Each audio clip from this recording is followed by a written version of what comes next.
Assalamualaikum warahmatullahi wabarakatuh. Halo semuanya, perkenalkan kami dari kelompok 12 kali ini akan membahas mengenai perencanaan pembangunan daerah. Sebelumnya, saya akan memperkenalkan anggota dari kelompok 12. Yang pertama, saya sendiri Siti Salzabila Fezora Aizi, NPM 190130100102. Kemudian ada Rapita Celiana, NPM 190130102226, dan kemudian ada Karina Lintang, NPM 190130102232. Selanjutnya, saya Siti Salzabila Fezora Aizi, NPM 190130101002. Di sini akan membahas mengenai pokok perencanaan pembangunan daerah. Nah, pada pokok perencanaan pembangunan daerah terdapat 3 unsur dasar hubungan antara pusat dan daerah. Yang pertama ada realistik, kemudian sesuatu yang baik, dan yang terakhir ketersediaan perangkat kelembagaan. Yang pertama di sini saya akan menjelaskan mengenai realistik. Realistik di mana perencanaan pembangunan ekonomi daerah memerlukan pemahaman tentang hubungan antara daerah dengan nasional. Seperti yang teman-teman ketahui bahwa daerah merupakan bagian dari nasional. Daerah ini meliputi provinsi, kabupaten atau kota, dan juga kecamatan. Kemudian yang kedua, sesuatu yang baik. Di sini sesuatu yang baik menurut daerah belum tentu baik juga menurut nasional. Begitupun sebaliknya, sesuatu yang tampaknya baik menurut nasional belum tentu juga baik menurut daerah. Misalnya nih, suatu daerah memiliki kebijakan yang bisa meningkatkan kesejahteraan masyarakat. Namun, di dalam kebijakan tersebut ternyata membutuhkan anggaran yang banyak dan hal itu sangat membebankan pemerintahan pusat. Kemudian yang terakhir, ketersediaan perangkat kelembagaan. Nah, pada perangkat kelembagaan ini biasanya terdapat kesenjangan atau perbedaan antara pelayanan publik yang diberikan oleh pemerintah daerah dan pemerintah pusat. Mengapa sih kok terjadi perbedaan antara pelayanan publik daerah dan juga pusat? Nah, hal itu dikarenakan sumber daya manusia yang ada di pemerintahan daerah biasanya kurang mumpuni untuk melakukan pelayanan publik. Selanjutnya, kita akan membahas mengenai tahap-tahap perencanaan pembangunan daerah. Nah, seperti yang penonton lihat bahwa tahap-tahap perencanaan pembangunan daerah yang pertama ada prakaor, di mana prakaor ini biasanya diambil dari kebutuhan masyarakat daerah yang tentunya melewati seleksi awal dulu, kemudian dilanjutkan dengan musyawarah tingkat desa atau tingkat kelurahan atau biasanya disingkat dengan musbang. Nah, musbang ini akan dipimpin oleh kepala desa atau lurah yang dibimbing oleh camat dan dibantu oleh kepala urusan pembangunan daerah. Lalu, yang dibahas pada musyawarah tingkat desa ini biasanya mengenai permasalahan-permasalahan yang ada di desa, kemudian bagaimana kita menghadapi solusinya, kemudian apa saja sih usulan program yang akan dibangun.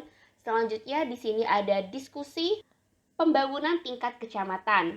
Nah, program yang sebelumnya telah didiskusikan pada musyawarah tingkat desa akan didiskusikan lagi di tingkat kecamatan yang tentunya dipimpin langsung oleh camat dan dibimbing oleh Bapeda Kabupaten. Selanjutnya ada Rakorbank Dati 2 atau Rapat Koordinasi Pembangunan Tingkat Kabupaten.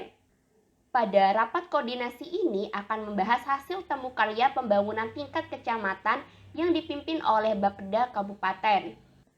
Selanjutnya ada Rakorbank Dati 1 atau Rapat Koordinasi Pembangunan Provinsi, di mana hasil rumusan dari Rakorban Kabupaten dan usulan proyek pembangunan yang dibahas bersama Biro Pembangunan akan dibahas lagi pada tingkat provinsi. Selanjutnya yang terakhir ada konsultasi regional pembangunan.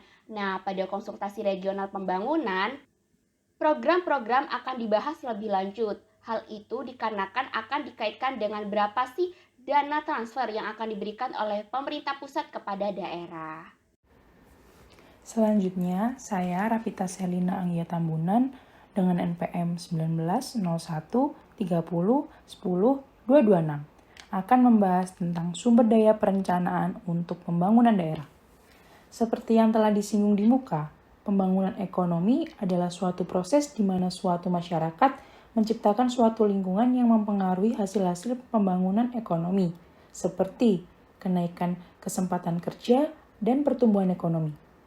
Lingkungan yang dimaksud sebagai sumber daya perencanaan meliputi lingkungan fisik, peraturan, dan perilaku.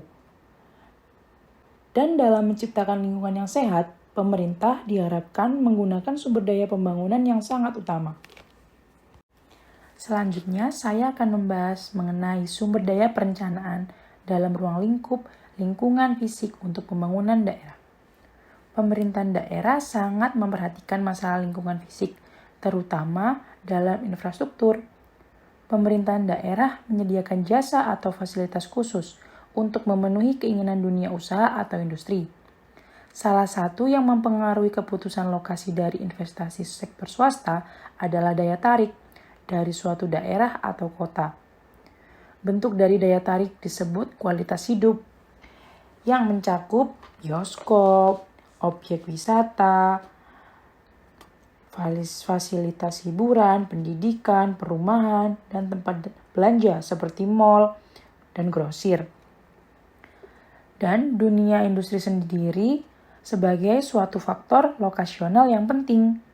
Dalam praktik, orientasi lokasional dari para industriawan dapat digolongkan menjadi dua. Yang pertama, berorientasi pada minimalisasi biaya transport, dan yang kedua, berorientasi pada penurunan biaya produksi.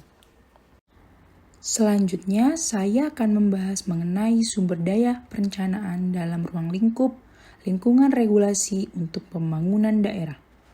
Banyak pemerintahan daerah berupaya keras mengkaji ulang sistem regulasi untuk menunjukkan bahwa biaya melakukan kegiatan usaha di daerah mencerminkan keinginan untuk mencapai pertumbuhan ekonomi yang tinggi.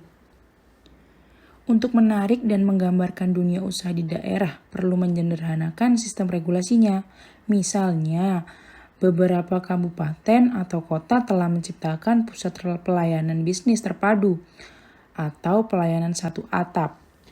Masalahnya, sebagian besar Pemda saat ini berlomba-lomba mengeluarkan Pemda atau peraturan daerah yang mengatur pajak dan retribusi daerah. Alasan yang sering dikemukakan adalah terbatasnya sumber-sumber pembiayaan daerah maupun kurangnya kapasitas fiskal untuk melayani publik. Selanjutnya, saya akan membahas sumber daya perencanaan dalam ruang lingkup lingkungan institusional untuk pembangunan daerah. Keputusan yang diambil oleh sektor swasta mengenai ekspansi investasi atau relokasi tidak hanya didasarkan pada data semata. Keputusan akhir akan sangat dipengaruhi oleh feeling dan judgment investor mengenai reaksi masyarakat daerah tertentu karena penduduk dikenalnya. Misalnya, bersikap anti bisnis. Dengan demikian, turis mancanegara juga tidak akan datang lagi ke daerah tersebut karena masyarakat di lokasi tersebut tidak bersahabat dan kondusif. Misalnya, banyak copet, cindera mata sangat amat mahal, tidak ada rumah makan yang enak dan bersih. Selanjutnya saya Karina Lintang Ayu Salindri NPM 232, yaitu membahas tentang prosedur perencanaan di era otonomi. Yang pertama ada pendekatan top down vs bottom up. Proses top down dimulai dari pembahasan GBHN oleh MPR diikuti dengan penyusunan Propenas atau RPJMD oleh pemerintahan pusat untuk memberikan arahan untuk tujuan, kebijaksanaan, dan program pembangunan nasional, rencana strategi pembangunan atau Renstra disusun berdasarkan Propenas atau RPJMD dan diikuti dengan penyusunan rencana pembangunan nasional tahunan atau RPTA yang menetapkan prioritas anggaran pembangunan nasional. Renstra menekankan program untuk mencapai misi yang telah dinyatakan dalam Propenas atau RPJMD. Sedangkan RPTA memberikan program dan kegiatan yang lebih terperinci untuk menghubungkan rencana pembangunan pemerintah dengan anggaran pembangunan pusat untuk tahun yang akan datang. Proses bottom up seperti yang dianjurkan dalam kerangka prosedural yang disebut peraturan K5D merupakan proses konsultasi di mana setiap tingkat pemerintah menyusun draft proposal pembangunan tahunan berdasarkan proposal yang diajukan oleh tingkat pemerintahan di bawahnya. Proses ini dimulai dari musyawarah pembangunan dusun atau Musbangdus, selanjutnya musyawarah pembangunan desa atau Musbangdes yang dipimpin oleh kepala desa dan dihadiri oleh Badan Perwakilan Desa atau BPD, selanjutnya LKMD, LSM, dan perwakilan kecamatan. Tujuan utama dari pertemuan ini adalah menyusun proposal proyek yang akan diajukan ke tingkat yang lebih atas atau kecamatan. Biasanya pertemuan ini diadakan antara bulan Mei dan Juni. Selanjutnya proses perencanaan di Indonesia pasca UU nomor 25/2005. Perencanaan pembangunan daerah bukanlah perencanaan dari suatu daerah, tetapi perencanaan untuk suatu daerah. Perencanaan pembangunan ekonomi daerah biasa dianggap sebagai perencanaan untuk memperbaiki penggunaan sumber daya publik yang tersedia di daerah tersebut dan untuk memperbaiki kapasitas sektor swasta dalam menciptakan nilai sumber daya swasta secara tanggung jawab. Melalui perencanaan pembangunan ekonomi daerah, suatu daerah dilihat secara keseluruhan sebagai suatu unit ekonomi atau economic entity yang di dalamnya terdapat sebagai unsur yang berinteraksi satu sama lain.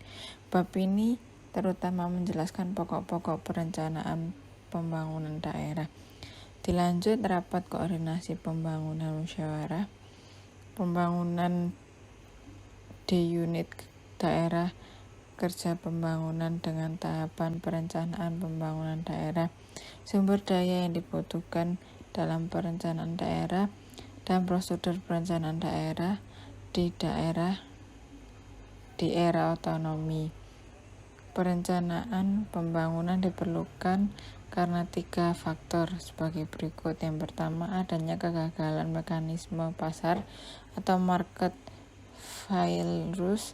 Yang kedua, ketidakpastian atau uncertainty masa datang. Yang ketiga, untuk memberikan arahan pembangunan yang lebih jelas. Selanjutnya, permasalahan dalam implementasi perencanaan pembangunan daerah. Sistem perencanaan pembangunan nasional Indonesia yang meliputi pendekatan top-down dan bottom-up di atas kertas tampaknya akan menjamin adanya keseimbangan antara prioritas nasional dengan aspirasi lokal dalam perencanaan pembangunan daerah. Namun kenyataannya di banyak daerah belum sepenuhnya mengakomodasi aspirasi lokal karena sebagian besar proposal proyek yang diajukan berdasarkan aspirasi lokal tersingkir dalam rapat koordinasi yang menempatkan proposal yang diajukan tingkatan pemerintahan yang lebih tinggi tanpa memperhatikan proposal yang diajukan oleh tingkat pemerintahan yang lebih rendah. Akibatnya proposal akhir yang masuk ke pusat biasanya didominasi oleh proyek yang diajukan oleh level pemerintah yang lebih tinggi, khususnya pemerintah provinsi dan pusat, walau terdapat mekanisme koordinasi formal atau proses bottom up. Sekian presentasi dari kelompok kami, mohon maaf jika ada salah kata. Wassalamualaikum warahmatullahi wabarakatuh. Sekian presentasi dari kelompok kami, mohon maaf jika ada salah kata. Wassalamualaikum warahmatullahi wabarakatuh.